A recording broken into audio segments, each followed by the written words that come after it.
story to tell.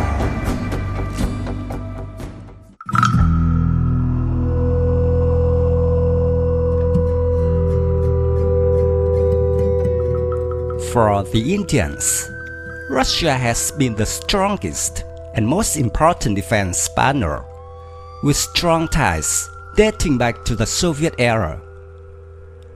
India and Russia have an unrivaled relationship, with New Delhi importing a range of fighters, tanks, warships, and other defense equipment from Moscow. But not all went well. India withdrew from the Su-57 project, claiming it was unimpressive. It took too much time and money, and the Indians disliked it.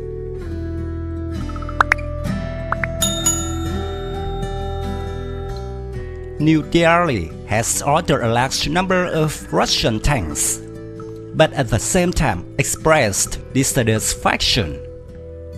Was India on its way to abandoning Russian weapons, or for some other reason?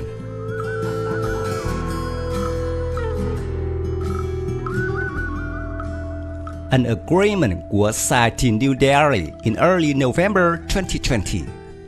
Accordingly, the Ministry of Defense of India will spend $3.12 billion to buy 464 T-90MS tanks from Russia within 4 years. One-third of this amount will be paid to Russia for the transfer of technology and spare parts. The remainder will be paid to Indian companies. Under the agreement, up to 90% of the components for the T-90MS main battle tank will be produced in India, but the main components of the engine and powertrain will be imported directly from Russia. However, these components account for up to 45% of the tank's cost.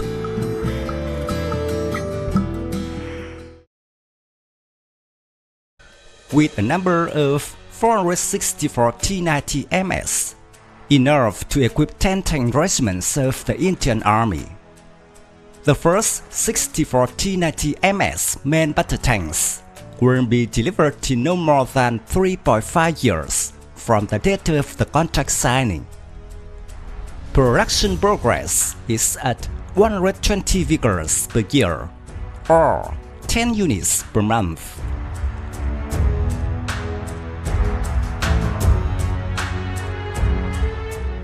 As is customary in India, after a new party comes to power, there is always a tendency to initially turn to buying Western weapons and to criticize arms contracts with Russia signed earlier, with lots of negative comments.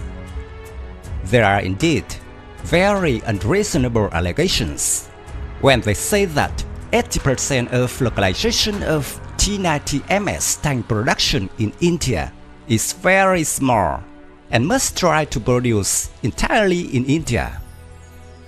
But they forgot that in the first T-90S contract, the localization rate was only 40%, now has doubled. But it seems the Indians are still unhappy.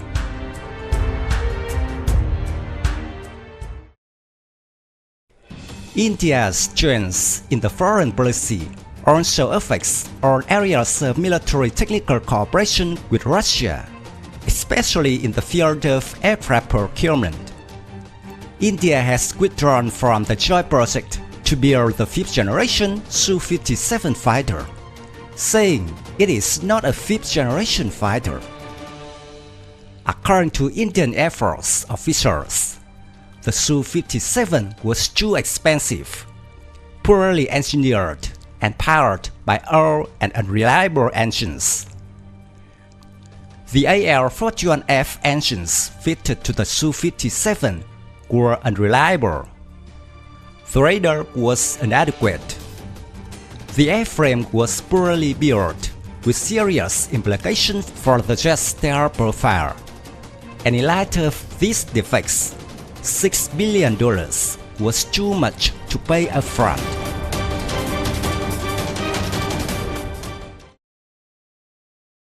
There are speculations that India's complaints may be somewhat politically motivated, as New Delhi is also planning to buy 126 new Rafale fighters from France for a total of $18 billion. The removal of the Su-57 helped India buy French jets.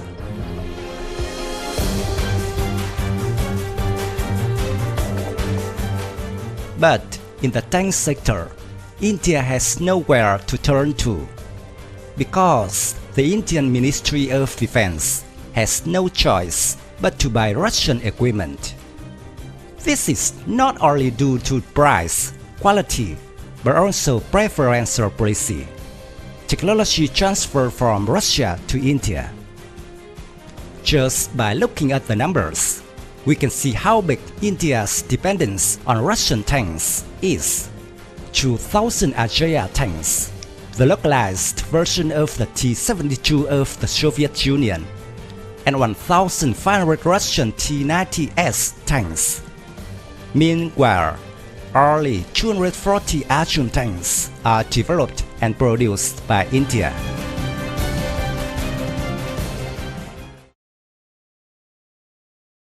For Arjun tanks, it was an attempt by Indian defense industry to create its own tank in order to no longer depend on foreign countries. However, Arjun was not completely successful, as it was with the Indian Teja light fighter. Indian Arjun tanks started to be built in 1974 with an expected production number of 2,000 units and tactical performance not inferior to the Soviet T-72. But Arjun was designed and tested for more than 30 years. New mass production version started in 2006.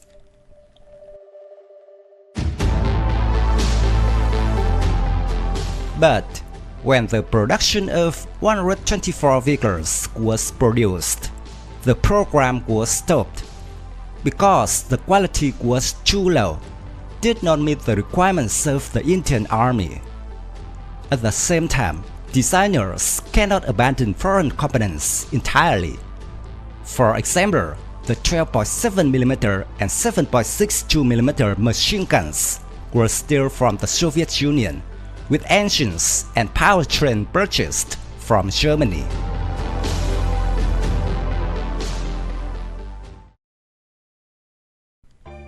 After modification, the Arjun Mark II was resumed mass production in 2013.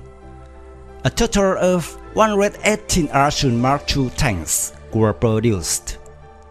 This is also a step forward for the Indian defense industry. However, the localization rate of production is only 90%. In fact, the Arjun Mark II also has many technologies borrowed from other countries, such as German engine and powertrain, an explosive reactive armor similar to that of Contact 5, smoothbore gun can be launched guided anti-tank missiles like those of Russia. However, the Arjun Mark II tank did not have a night vision system.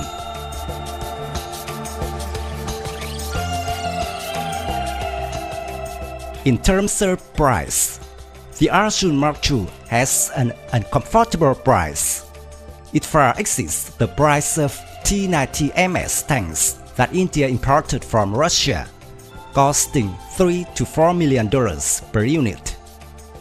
At $6.3 million each, the Arjun Mark II is more expensive than the Israeli Merkava tank, priced at only $6 million.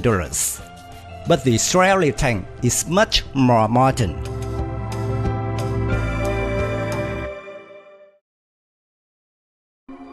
It is quite understandable that Arjun is not able to compete with the Russian T-90, both in terms of price and combat capability.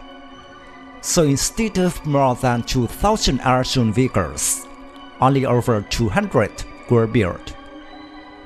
Therefore, all opinions that expensive Russian tanks are absurd and completely unfounded. Lastly, there have been improvements to the T-90MS version compared to the previous Indian T-90S. First of all, it is the active defense complex of Arena E, explosive reactive armor right-click, sonar view observation system, and more powerful Su-57 fire gun.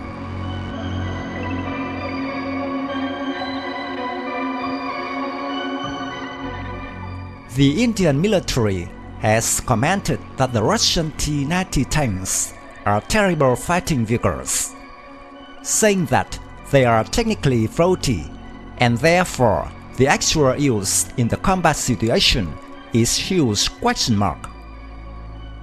The Russian press said that India comments on the T-90's quality were unfounded, as many other countries also use this line of tanks, and they did not complain at all about it.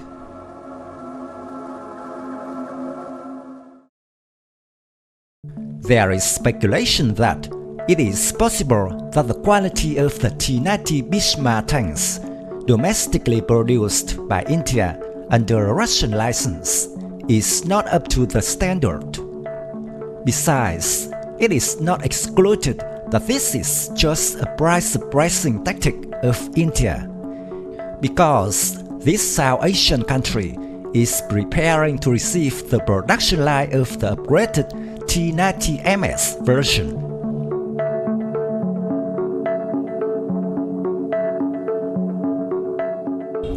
My video of Indian weapons of Russian origin is over here. Thank you for watching. If you find this video interesting, please give me your thumbs up. Don't forget to subscribe to support the channel.